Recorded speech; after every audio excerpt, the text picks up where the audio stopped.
পশুপালন মন্ত্ৰী অতুল বৰা চাওকচোন এবাৰ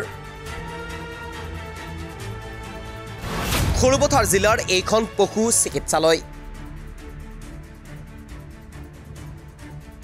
বিগত 20 বছৰ ধৰি ভূত বাংলালৈ পৰিণত হৈছে পশু চিকিৎসালয়খন তাৰ পিছতো কাণখাৰ নাই বিভাগ কিংবা আপোনাৰ চিকিৎসালয়খনত নাই কোনো চিকিৎসক নাই চিকিৎসাৰ সা সৰঞ্জাম আছে মাথো হাবি জংঘল বহে মদৰ আড্ডা পশুপালন মন্ত্ৰী অতুল বৰাৰ গৃহ জিলা গোলাঘাটৰ সৰুপথাৰৰ এইখন পশু চিকিৎসালয়খন বিগত প্ৰায় 20 বছৰে ভূত বাংলালৈ পৰিণত হৈছে উল্লেখযোগ্য যে সৰুপথাৰৰ বৰপথাৰ মৌজাৰ খেনচোৱা গাঁৱত অগপৰ প্ৰথম শাসনকালতে এখন পশু চিকিৎসালয় স্থাপিত হৈছিল কিন্তু অতি পৰিতাপৰ বিষয় যে কিছু বছৰ পশু চিকিৎসালয়খন চলিল যদিও বৰ্তমান জৰাজীৰ্ণ অৱস্থাত নাই কোনো চিকিৎসক নাই কোনো চিকিৎসাৰ সা সৰঞ্জাম নাই কোনো কৰ্মচাৰী স্থানীয় ৰাইজে জনোৱা অনুসৰি যিজন চতুৰ্থ বৰ্গৰ কৰ্মচাৰী আছিল বৰ্তমান সেইজনৰ দায়িত্ব বা চাকৰি ক'ত কৰি আছে সেয়াও নাজানে বৰ্তমান পশু চিকিৎসালয়খন সাপ বেঙৰ বাসস্থান বহে মদৰ আড্ডা এসময়ত অঞ্চলটোৰ প্ৰায় 30ৰ পৰা 35খন গাঁৱৰ ৰাইজে এই চিকিৎসালয়খনৰ পৰা উপকৃত হৈছিল কিন্তু বৰ্তমান চিকিৎসালয়খন জৰাজীৰ্ণ তথা ভূত বাংলালৈ পৰিণত হোৱাত ৰাইজ বাৰুকৈ অসুবিধাত পৰিছে যাৰ বাবে ভুক্তভোগী ৰাইজে পশুধনৰ লগতে হাঁহ কুকুৰা আদি বিভিন্ন ৰোগত পৰিলে নিজৰ অঞ্চলৰ বাহিৰৰ পৰা নিজৰ গাঁঠিৰ ধন ভাঙি চিকিৎসা কৰিব লগাত পৰিছে অন্য অঞ্চলৰ পৰা মোতায়েন কৰিব লাগে পশু চিকিৎসক শেষত স্থানীয় ৰাইজে জৰাজীৰ্ণ তথা ভূত বাংলালৈ পৰিণত হোৱা এই চিকিৎসালয়খন পুনৰ নিৰ্মাণ কৰি অঞ্চলবাসী ৰাইজক উপকৃত কৰিবৰ বাবে পশুপালন মন্ত্ৰী অতুল বৰাৰ লগতে বিভাগীয় কৰ্তৃপক্ষক আহ্বান জনায় মই আপোনাৰ সৰুৰ পৰা আছোঁ দেখিছোঁ আমি প্ৰায় 10-12 বছৰ হৈ থাকোঁতেই এইটো খোলা আছিলে তাৰপিছত বন্ধ আজিলৈকে আৰু কোনো মানে ইয়াত খোলা ব্যৱস্থা কৰা নাই এনেকৈ কোনোবা এজন দুজন আহে বহুত এবছৰ দুবছৰ মূৰে কোনোবাই ফটো কৰে কোনোবাই কিবা এটা কৰে তাৰপৰা গুচি যায় আজিলৈকে কোনো এটা বস্তু মানে ইয়াত ঠিক হোৱাই নাই সেইটোকে আমি বিচাৰোঁ যে এইটো মানে আপোনাৰ বেলগাঁৱৰ ডাকঘৰ হেনচোৱা গাঁৱৰ আঞ্চলিকত এই আমাৰ পশু চিকিৎসালয়টো মানে ঠিক কৰি দিয়ে যেন কিমান গাঁও আছে আপোনাৰ আমাৰ এইটো এৰিয়াত যথেষ্ট গাঁও আছে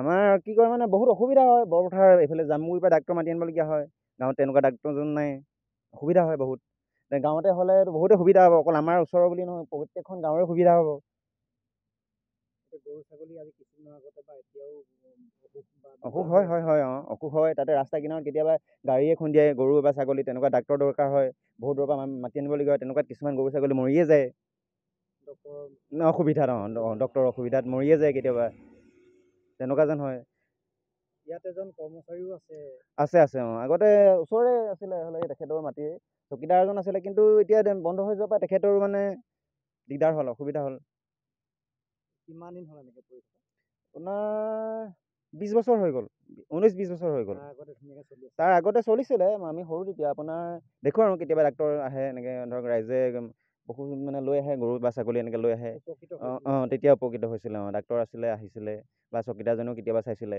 কিন্তু এতিয়া বন্ধ হৈ গ'ল ডাক্তৰো গ'ল চকীদাৰ গ'ল চব গ'ল বিভাগীয় মন্ত্ৰীগৰাকী কিবা ক'ব নেকি কি ক'ব এই ক্ষেত্ৰত মানে পিছফালে মই বিশেষ নকওঁ মই এইটোৱে ক'ব বিচাৰোঁ যে আমাৰ এইটো মানে এৰিয়াত পশু চিকিৎসালয়টো যাতে অতি শীঘ্ৰে ঠিক কৰি দিয়ে বাকী সকলো ৰাইজৰ সুবিধা হ'ব ডক্তৰ লাগে জৰাজীৰ্ণ হোৱা আজি ধৰক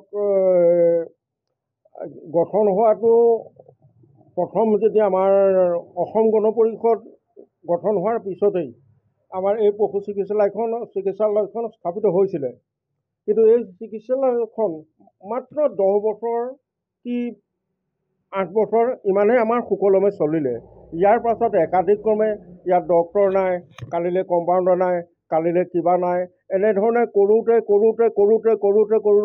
এতিয়া বৰ্তমান পৰ্যায়ত এই পৰিস্থিতি হৈছে এই পশু চিকিৎসালয় এতিয়া হৈ নাই যে পশু চৰণীয়া পথাৰতকৈও তধস্য অৱস্থাত পৰিণত হ'ল যিহেতু ইয়াতো আমি বাৰম্বাৰ আগত অভিযোগ বা বিভিন্ন মিডিয়া যোগে আমি মানে কৈ আছোঁ আৰু বিভিন্ন যুগত আমি অভিযোগ সম্পৰ্কত আমি দি আছোঁ দিয়াৰ পাছতো বিশেষকৈ এই কথাটোত তেওঁলোকে আজি যিসকল মুৰব্বী আছে তেখেতসকলে গুৰুত্ব দিয়া নাই কাৰণ সৰ্ববৃহৎ টেঙানী আৰু এইফালে ৰতনপুৰ পঞ্চায়ত সামৰি প্ৰায় ৩০-৩৫খন গাঁৱৰ ভিতৰত একমাত্ৰ প্ৰতিষ্ঠান আছিলে এইটোৱেই।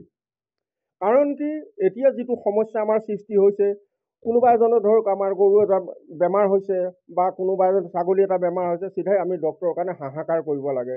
আমি সৌ জামুগুৰিৰ পৰা আমি ডক্টৰ ইয়ালৈ আনিবলগীয়া হয়। সেই ডক্টৰজন অনাৰ লগে লগে আমাৰ খৰচ পাতি কথা আহি পৰিলে বহুত কথা পৰে, আৰু সময়মতে সেই ডক্টৰজন আমি নাপাওঁ। কাৰণ আমাৰ এৰিয়াৰ ডক্টৰ নহয়, গতিকে আমি জামুগুৰিৰ পৰা আমি আনিব লাগে। আৰু তেনেকুৱা অৱস্থাত আমাৰ পৰিণত হৈছে। কাৰণ কি আমি আগতো বহুত আবেদন নিবেদন আমি জনাই আছোঁ, আৰু বৰ্তমান চৰকাৰখনে মুঠেই গুৰুত্ব দিয়া নাই। গুৰুত্ব তেওঁলোকে দিবলৈ কি, আমাৰ গ্ৰাম্য বিকাশত 1% এতিয়ালৈকে গুৰুত্ব তেওঁলোকে দিয়াই নাই। তেওঁলোকে গুৰুত্ব দিছে ডাঙৰ ডাঙৰ কিবা ইণ্ডাষ্ট্ৰী বনোৱা, ডাঙৰ ডাঙৰ কিবা ধৰি লওক আপোনাৰ প্লেটফৰ্ম, ডাঙৰ ডাঙৰ সেইবিলাক, য'ত আপোনাৰ কথা হ'ল কিন্তু ডাঙৰ ডাঙৰ ঠিকাদাৰ মুনাফা হয়, সেইবিলাকতহে গুৰুত্ব দিয়ে। গতিকে আমাৰ সৰ্বসাধাৰণ ৰাইজৰ কাৰণে আমি কেনেকুৱা সমস্যাত ভুগিছোঁ, কেনেকুৱা কিহত ভুগিছোঁ, কেনেধৰণে আমি খাইছোঁ, কেনেধৰণে আমি পশুধন ধৰণ আমি ৰাখিছোঁ, এই ওপৰত আমাক চিন্তা চৰ্চা কৰিবলৈ বা এই ওপৰত সোধ পোছ কৰিবলৈ তেওঁলোকৰ সময় নাই। সময় আছে তেওঁলোকে ডাঙৰ ডাঙৰ কাম কৰিবলৈ। এতিয়া আমি দেখিছোঁ বিভিন্ন মিডিয়া আমি যোগেৰে আমি টিভিত বা বিভিন্ন হেৰিয়াত আমি দেখা পাই আছোঁ, বহুত ডাঙৰ ডাঙৰ কাম কৰিছে। কিন্তু ডাঙৰ ডাঙৰ কাম কৰিব চব অচল কৰি পেলাইছে। কিন্তু আমাৰ গ্ৰাম্য বিকাশত যিখিনি কাম কৰিব লাগে তেওঁলোকে বৰ্তমান পৰ্যন্তলৈকে আমাৰ ইয়াত কৰা নাই। কাৰণ গ্ৰাম্য বিকাশত প্ৰথম আমাৰ স্বাস্থ্যসেৱা, দ্বিতীয়ত আমাৰ পশু চিকিৎসালয়, তৃতীয়ত আমাৰ ৰাস্তা ঘাট, কিন্তু এইবিলাক কাম মুঠেই তেওঁলোকৰ পচন্দ নহয় আৰু এইবিলাক তেওঁলোকে কৰা নাই। আমাৰ পশুধন, এতিয়া আমি অলপ দিনৰ আগত আমি দেখিছোঁ 2-4জনী আপোনাৰ ছাগলী ইয়াত তেনেকৈ ধৰি লওক বেমাৰ হৈ মৰি গৈছে। এতিয়া আমাৰ আৰু এটা কথা হৈছে, এই ৰাস্তাটো যেতিয়া হ'ল আমাৰ অকস্মাতে দুৰ্ঘটনা, সিদিনাখন এতিয়া ফটকৈ এটা গৰু পোৱালি ইয়াত খুন্দা মাৰি দিলে। খুন্দা মাৰি দিয়াৰ পাছত তেওঁ ভৰিটো বেয়া হৈ গ'ল। ভৰিটো বেয়া হোৱাৰ পাছত আমি ডক্টৰ এজন বিচাৰি ইয়াত কোনো ট্ৰিটমেণ্ট লোৱাৰ কোনো সুবিধা নাপালোঁ। কিন্তু আমি গৈ পেলাই কি হ'ল, আকৌ জামুগুৰিৰ পৰা ডক্টৰজন মাতি আনি পেলাই আমি তেখেতৰ সেই গৰু পোৱালিটো আমি ট্ৰিটমেণ্ট লোৱাইছোঁ।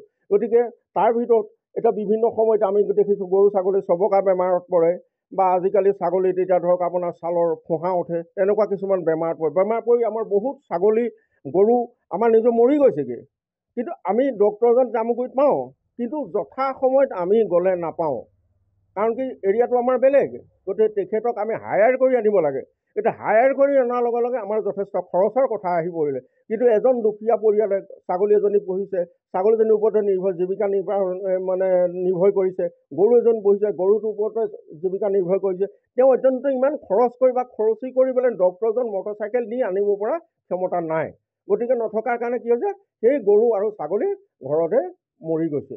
এতিয়া আমি হাঁহ কুকুৰাৰ ক্ষেত্ৰত আমি কৈছোঁ, হাঁহ কুকুৰাত এতিয়া আজি ধৰক কিছুদিনৰ আগত আমি দেখিছোঁ যে কুকুৰাবিলাক ডিঙিটো বেকা হৈ মৰি যায়।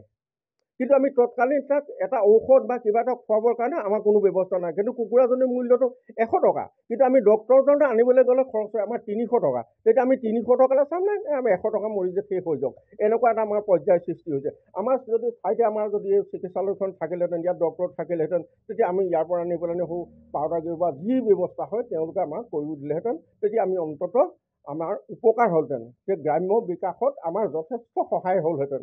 গতিকে এতিয়া আমাৰ গ্ৰাম্য বিকাশত আমাৰ যথেষ্ট ক্ষতি হৈছে, যিহেতু আমি পশুধন পালন কৰিবলৈ আমাৰ সাহস নাই। কাৰণ পশুধন পালন কৰিব লাগে, যথাসময়ত যদি বেমাৰ এটা হয় আমি ট্ৰিটমেণ্ট কৰাৰ কোনো ব্যৱস্থা নাই। গতিকে আপোনালোকক আমি স্বাগতম জনাইছোঁ। কিন্তু কথা হ'ল আহিছে, গতিকে আপোনালোকে বহল প্ৰচাৰ কৰক, আৰু বহল প্ৰচাৰৰ যোগে যাতে তেওঁলোকৰ দৃষ্টিগোচৰ হয়। গতিকে তেওঁলোকৰ দৃষ্টিগোচৰ হৈ যাতে এই অনুষ্ঠানটো পুনৰ ধৰক নিৰ্মাণ কৰি ইয়াত ডক্টৰ বা কম্পাউণ্ডৰ যিখিনি ব্যৱস্থা কৰিব লাগে যাৱতীয় এইখিনি কৰিব বুলি আমি আশা ৰাখিছোঁ। ইয়াত এগৰাকী চতুৰ্থ বৰ্গৰ কৰ্মচাৰী আছিলে, চতুৰ্থ শ্ৰেণীৰ কৰ্মচাৰী আছিলে। ইয়াত এগৰাকী চতুৰ্থ শ্ৰেণীৰ কৰ্মচাৰী আছিলে। আমি কৰ্মচাৰী সম্পৰ্কত আমি কি হ'ল, চতুৰ্থ শ্ৰেণীৰ এজন কৰ্মচাৰী ইয়াত আছে বুলি জানো, যাতে যিজন হ'ল এই ভূমিদাতাজনৰ চতুৰ্থ বৰ্গৰ কৰ্মচাৰী, তেখেত ইয়াত আছে। বৰ্তমান আমি তেখেতকো ঘূৰি ফুৰা দেখোঁ, কিন্তু তেওঁলোকে কেনেধৰণে কি আছে বা দৰমহা পায় নেপায়, কেনেধৰণে কি পজিশ্যন হৈ আছে, কিন্তু সেইটো তেওঁলোকেহে জানিব। গতিকে আমি এইখিনি ক্ষেত্ৰত অৱগত নহয়। কিন্তু আমি জানো যে তেওঁ চতুৰ্থ বৰ্গৰ এজন ইয়াত কৰ্মচাৰী হয়, যিহেতু এইখন যেতিয়া চলি আছিলে তেতিয়া তেওঁ চতুৰ্থ শ্ৰেণীৰ কৰ্মচাৰী হিচাপত ইয়াত কৰ্মৰত আছিলে। এতিয়া সেইটো আমি তেতিয়াই দেখা। কিন্তু বৰ্তমান পৰ্যায়ত তেওঁ সেই চতুৰ্থ কৰ্মচাৰীজনৰ দায়িত্ব আছে কি নাই সেইটো কিন্তু আমি নাজানো। বৰ্তমান আমি বিভাগীয় যিজন আমাৰ কৃষিমন্ত্ৰী অতুল বৰালে আমাৰ আহ্বান এটাই জনাইছোঁ যে আমাৰ পশু চিকিৎসালয়খন তৎকালীনভাৱে নিৰ্মাণ কৰি ইয়াত যাৱতীয় যিখিনি ব্যৱস্থা কৰিব লাগে সেইটো তেওঁলোকে কৰি দিলে আমি অত্যন্ত টেঙানীৰ পৰা বিলগাঁও অঞ্চলৰ আমি 13-14খন গাঁৱৰ ৰাইজ আমি সুখী হ'ম। গতিকে আশা কৰিছোঁ খুব সোনকালে আমাক এই বস্তুটো নিৰ্মাণ কৰি আৰু আমাক স্থায়ী কৰি দিয়ে যেন।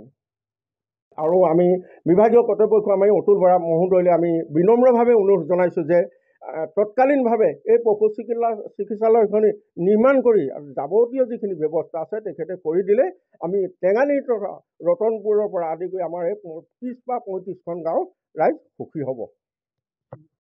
সৰুপথৰ পৰা জিতুৰঞ্জন গোহাঁইৰ প্ৰতিবেদন, এনি টক্স।